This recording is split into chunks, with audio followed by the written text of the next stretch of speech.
Say, for the sake of argument, there's this feminist media critic whose work you respect. Being an internet-savvy human in the information age, you sometimes share your opinions of her work on your various social media platforms. And you've noticed, whenever you speak positively of her, many different people come out to yell the same handful of things at you. It usually starts with, how can you support that con woman after she stole thousands of dollars from people? And you say, no, she didn't steal anything. She ran a crowdfunding campaign that people contributed willingly to. And, overwhelmingly, those people seem satisfied with their donations. And they say, yeah, she asked for $100,000 for a shitty little project. And you say, no, she got $100,000 because people got excited about her work and gave her more than she asked for. But the original pitch was only $10K. Also, how many times have you given that number to people without looking it up? And they say, yeah, she asked for $10K and then never finished anything. And you say, no, she finished the project earlier this year. Of course it took longer than it was originally pitched. You get 10 times what you ask for, and you're kind of obligated to make a bigger project, because if you didn't, that would be running away with 90 grand. Now, by this time you've noticed your interlocutor's position has changed from she stole from people to she asked too much to begin with to she took too long to deliver, as though these are all the same argument. And you also notice the pattern of the conversation. He says something short, quippy, and wrong. You give a detailed correction. He says something else short, quippy, wrong, and only tangentially related to his last point, and the cycle repeats itself. This goes on and on. And it's not, you've noticed, just this discussion. You find this manner of argument often when you express left-of-center beliefs. You talk about the election, someone says you vote Democrat because you must have a conservative father you hate. You talk about polyamory, someone says if you have more than one female partner, you must be a sexist. Or they just say you're faking a non-regional accent. Yeah.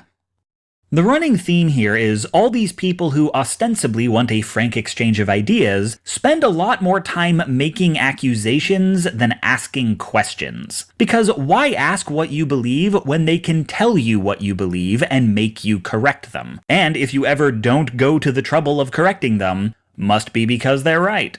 And you're not naive, you see what's going on here. This isn't about conversation. No, this is about boxes. When you say something cogent that they don't agree with, and they get the sinking feeling that you might start making sense, they need a reason not to listen to you. So they reach for a box to stick you in. Dishonest feminism, fake progressivism, daddy issue liberalism. No one in those boxes is worth listening to. Which means, as long as they've got you in one, they're not at risk of having their minds changed. This whole thing isn't even an argument with you. Not really. They're presenting themselves with arguments for why they don't have to listen to you. So your first reflex is to defy their expectations.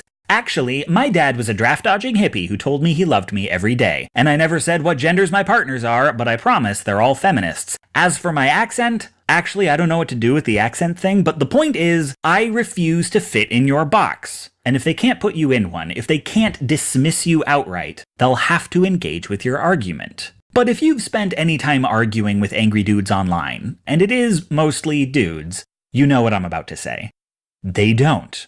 This accusatory, condescending attitude never falters, because a technique that has permeated anti-progressivism is to never play defense. Now don't get me wrong, what I said about the right fitting the left into simplified boxes as a way of preserving their own egos, I do think that's a thing, at least for many people much of the time. And I think the reassurance it brings is why the technique stays so popular. But that framing is about how individual people are feeling in isolated moments, and leaves out the larger game that's being played. Because there is a long-term strategic value to never playing defense, and it's less to do with arguments than with attitude. From your perspective, this debate about the feminist is a joke. This guy doesn't know what he's talking about. He comes in hot without confirming any of his assumptions. The whole conversation is you repeatedly schooling an ignorant dipshit. But that's only if you're the fool who listens to what's actually being said. Never play defense is a strategy that looks past language to posture. The tone, the word choice, even the expressions on your faces. If you half focus your eyes and look not at the words, but at the flow of the conversation, you can see the dynamic at play.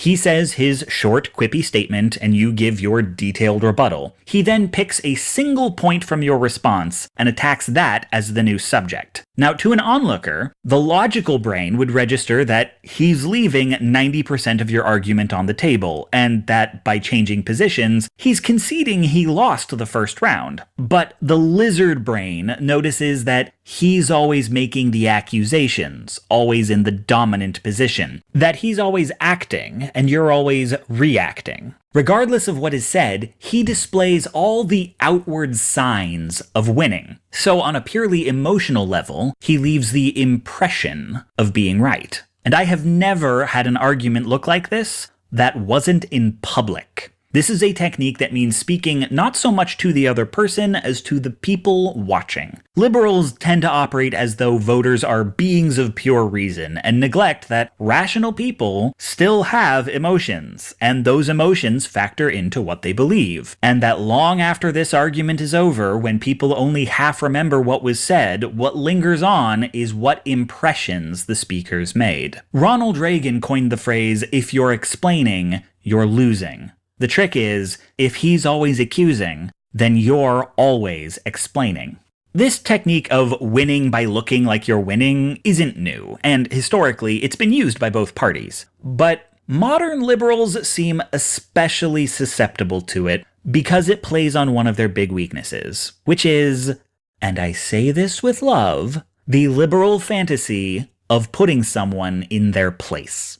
Anytime a free speech warrior gets the Bill of Rights quoted to them when racists get historical accuracy explained by an actual historian, liberals take screen caps. We put it on Storify. We pass that shit around like it's theater popcorn. We live for the day an ignorant prick gets dunked on. I remind you, this was the central conceit of an entire TV show. I don't say homosexuality is an abomination, Mr. President. The Bible does. Yes, it does.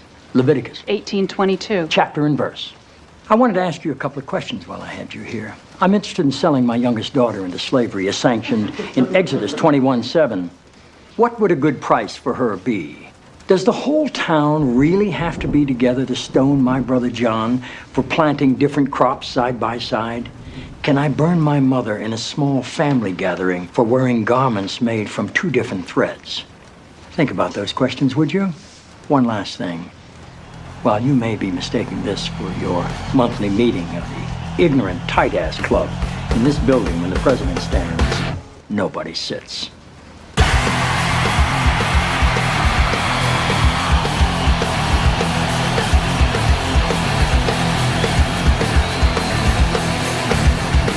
But let me ask you, in all these scenarios, who's doing all the explaining? The reason scenes like this are so satisfying is precisely because they activate the emotions. They present a world where giving a detailed explanation looks like winning, and where having one given to you looks like losing. Everyone wants to be Joseph Welch telling off McCarthy. At long last, have you left no sense of decency?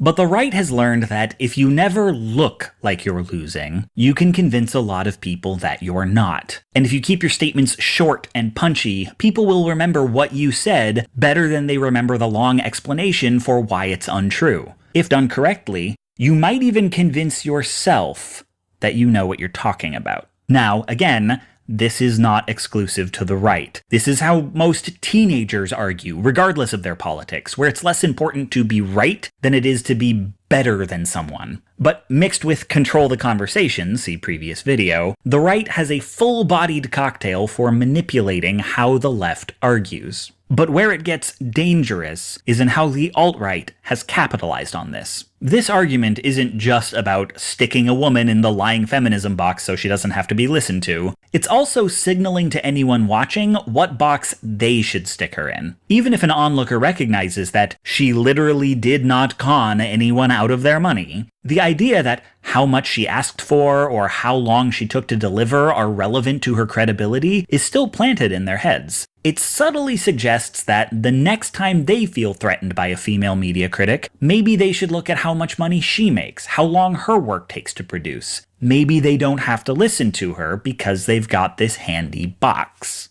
So what's most valuable to the alt-right isn't who wins or loses any individual arguments, it's the mechanics of the argument itself. It's the boxes. Over the last several years, the far right has pushed hard on a number of reductive categories. The cultural Marxism box, the reverse racism box, even terms like beta and mangina are just shorthands for the failed masculinity box. The alt-right is a veritable box factory, putting huge swaths of leftist rhetoric, most especially that would rebut their core positions, into categories where they can be summarily ignored.